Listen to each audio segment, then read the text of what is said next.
Yo, what's going on, everybody? It is your boy Fitzfunk TV here, aka Lauren33. I'm back here with another video on the channel for y'all, and we're gonna be talking about My Hero Academia chapter 310. Thank you guys as always for joining me here on for another My Hero Academia manga chapter review. If you guys enjoyed the video, make sure to leave a like, subscribe. If you guys are new to the channel, you guys have been showing a lot of support in the My Hero Academia videos as of late, so let's continue it with this video. So the big thing that happens in this chapter is we finally get the reveal of the second and third users of One for All. We have been waiting for this for a very long time, especially a lot of the Bakugo fans, because there's been a crazy resemblance with the second One for All user and Bakugo for a long time. We've only been able to really see his back, but we've never seen the front. But his hair looks similar to Deku. Not Deku, Bakugo. He also has the gauntlets that Bakugo has. So a lot of people have been putting out all these theories. Is this, the second user Bakugo? Is it one of his ancestors? What's the connection here? And we finally get the reveal of the second and third users of One for All, and we're gonna be talking about that in this video, right? So, and also these last 7-8 chapters have really all been centered on Deku. And I'm not gonna lie to you guys, I've been getting a little bit of Deku fatigue since it's basically been all him since they decided, to have him go into the One for All realm and then make the decision to leave UA, right? And I understand why they're doing it, because they're setting up a crazy battle with Deku going up against All For One and Shigaraki eventually. But like I said, man, I miss the other members of Class 1A, and I am getting a little bit of fatigue here. But still, with all these crazy reviews every single week, I guess it's worth it, right? So let's get into it. So the chapter titled this week is Mentor and Pupil. So the chapter starts off at nighttime and it's raining outside. We see a woman with a mutant type quirk, and she gets attacked by citizens because they think she was a villain. The woman tries to explain, but the citizens insisted that she was just pretending to be a civilian. Deku comes to the rescue and tells the citizens to calm down. The citizens said that it's because she walked alone at night, implying that it's her fault that this situation is happening. So the girl says, or she explains that she was heading to a shelter, but she didn't evacuate the first time because she thought if she just hid at home, everything would calm down eventually. But things continued to get worse, and when she went outside, she got attacked, right? So this is big. This is big. I've told you guys multiple times that Hero Society in the My Hero Academia universe is no longer the same. Now it's gotten to the point where you have citizens mistaking other people for villains. You have this girl trying to explain that she's not a villain, she's just trying to head to a shelter, but the citizens have no trust in the heroes, so now they're actually assuming some people are villains when they're just normal citizens just trying to survive out in these streets. This is what Hero Society has become, right? The lack of trust by the people is causing so many issues, and now you're having Deku having to come in just to break what should be a simple matter, but that almost turned into a deadly situation. Because what if the citizens have killed this random woman just because they thought she actually was a villain? That would have been sad. And you can see in the panel, she's emotional, she's crying, she's tearing up, right? And if Deku wasn't there, this could have gone a lot worse. So this is just another reminder. It's like we're getting one of these reminders every single chapter that Hero Society is not going back to the way it was anytime soon.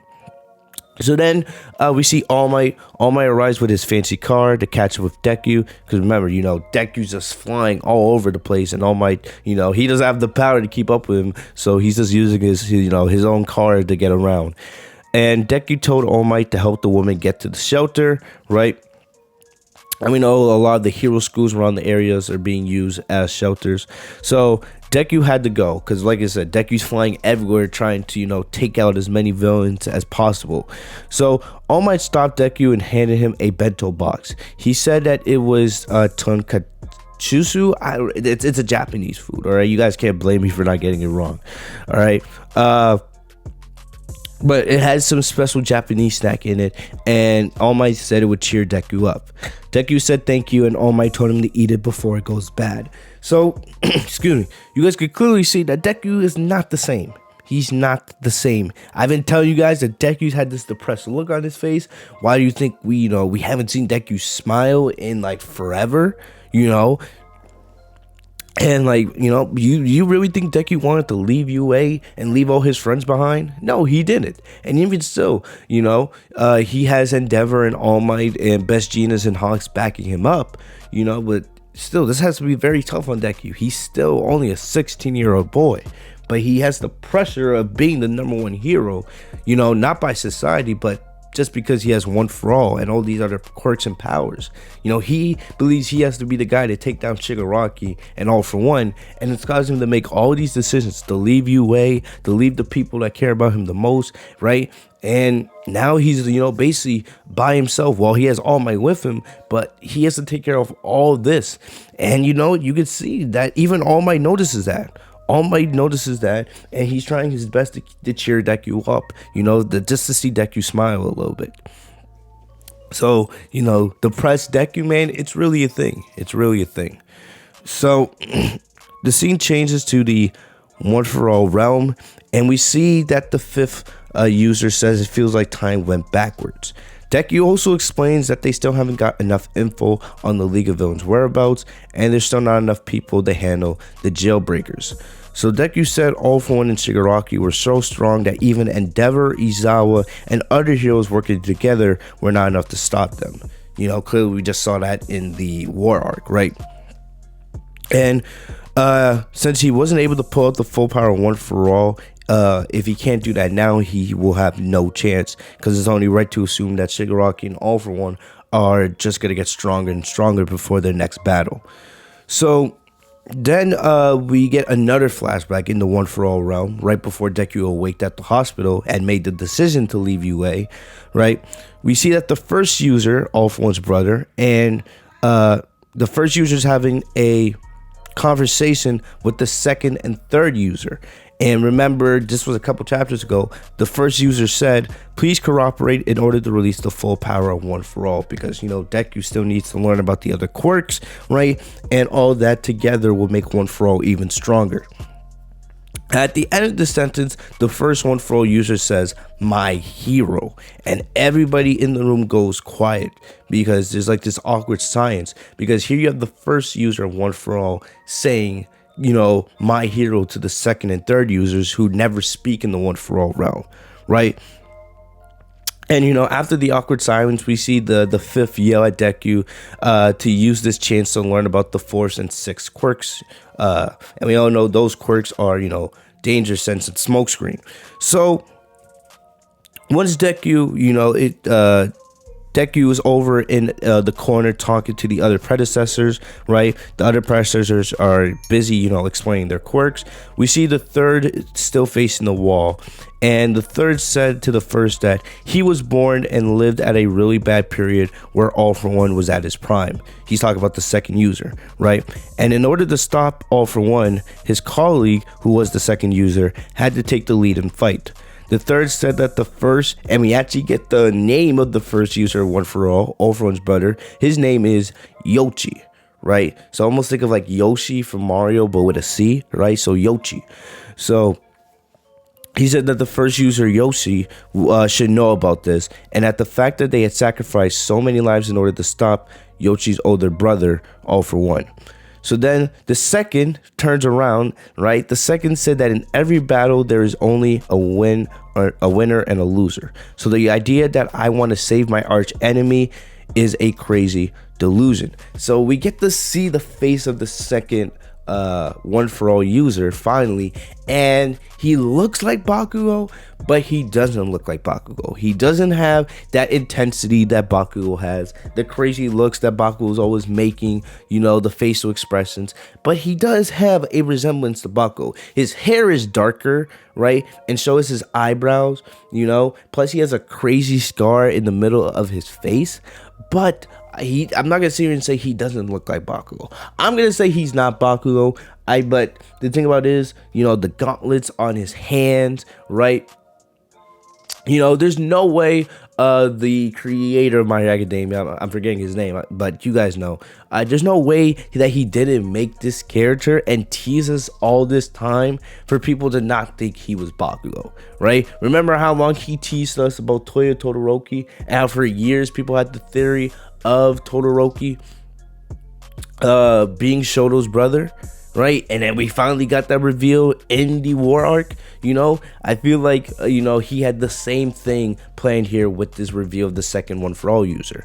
Because think about how long we've known about the 9 One For All users, and how they didn't reveal the second and third ones up until now, right? This deep into the story. So I feel like he knew that people are gonna try to come up with their theories that Bakugo's the second One For All user and all that. And still, we don't get a name for this character in this chapter. We don't get that, right? And remember, he still has the crazy gauntlets on his hands, right? So there still could be a connection to Bakugo. He could be a long lost ancestor who maybe decided to clear his identity or change his name so people wouldn't know who he really was, right? Because remember, he says here that he had to fight All For One in his prime, and it was a very difficult battle for him. So who knows, like, what else about this guy we don't know, and we're probably gonna find out more and more as we go through these chapters. So maybe he could be an ancestor of Bakugo's, right? Because the resemblance is there, the gauntlet is there, right? So there may be some connection, or maybe there's no connection at all.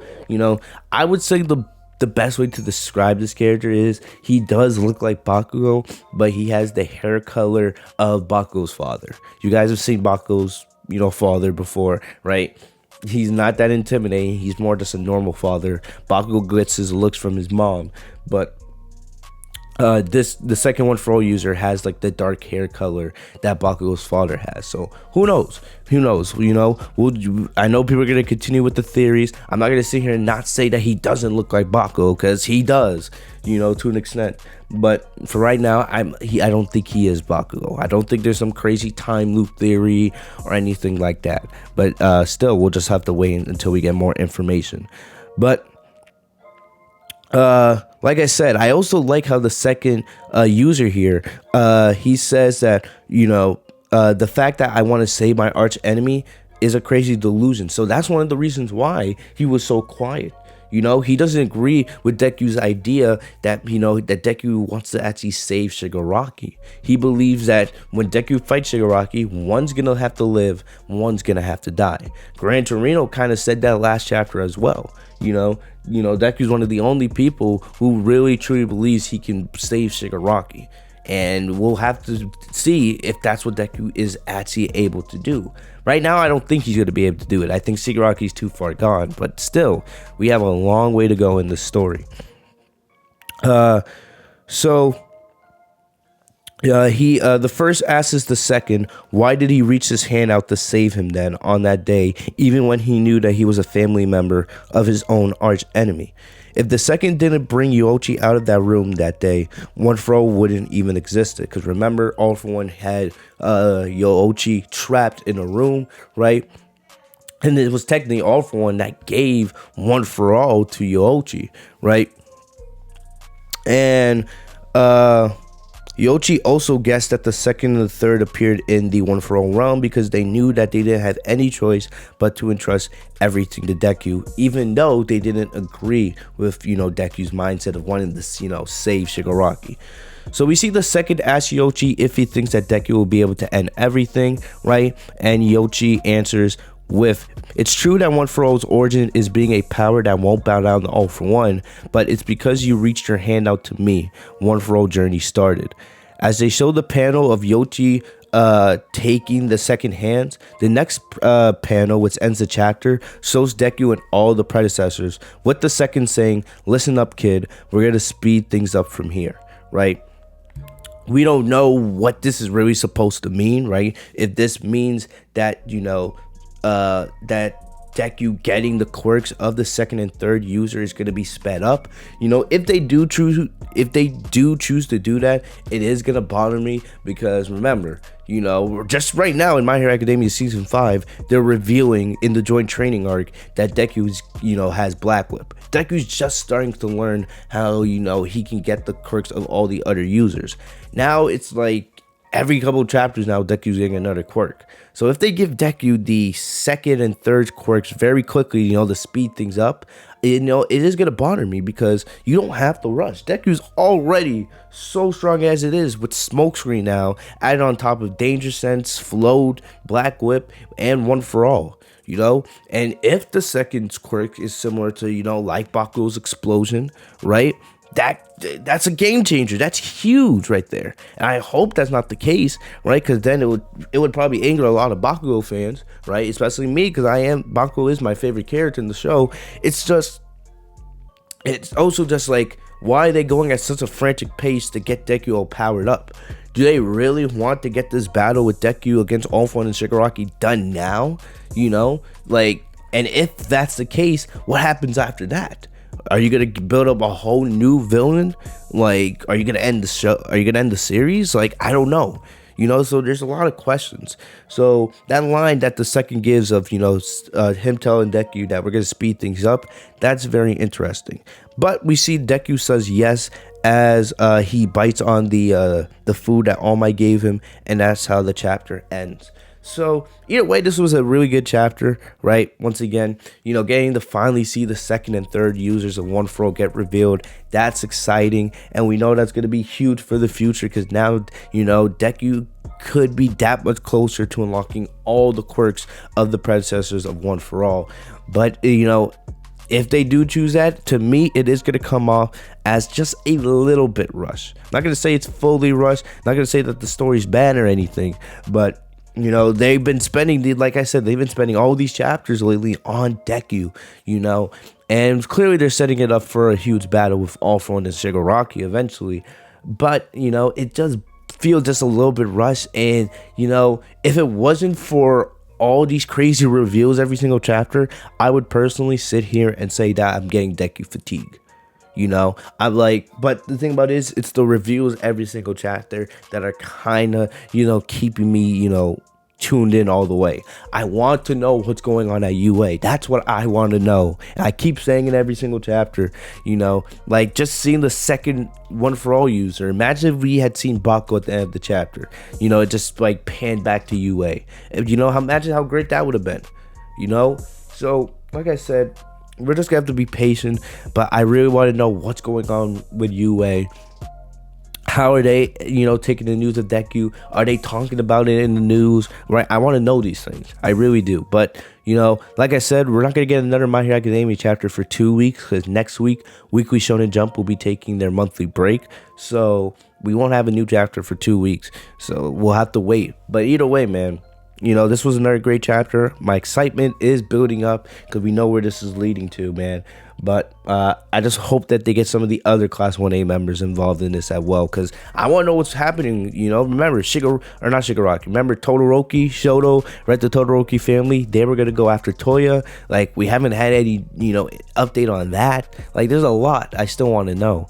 You know, but we'll just have to be patient and see, man. The story's good. You know, it's just a lot of Deku focus, and especially when we get to the anime, right? When this gets to season 7 of the anime, this is gonna be like maybe like 4 episodes in a row of this Deku focus.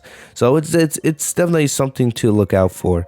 But let me know what you guys thought of the chapter. Did you guys enjoy it? What are your guys' thoughts on the review of the second and third users, especially the second one? Is it truly Bakugo? Like, what is the connection here, you know, that we could be missing? Or is this just an epic troll job? You know, let me know in the comment section. But if you guys enjoyed the video, leave a like on it. Also subscribe if you guys are new to the channel by hitting the bell next to my name, Fitzmonk TV, so you guys are notified every time I post a new video. Thank you guys for the love and support. I'm gonna get out here. I'll be right back here in 2 weeks with My Hero Academia chapter 311. You guys stay safe and healthy, y'all. Peace.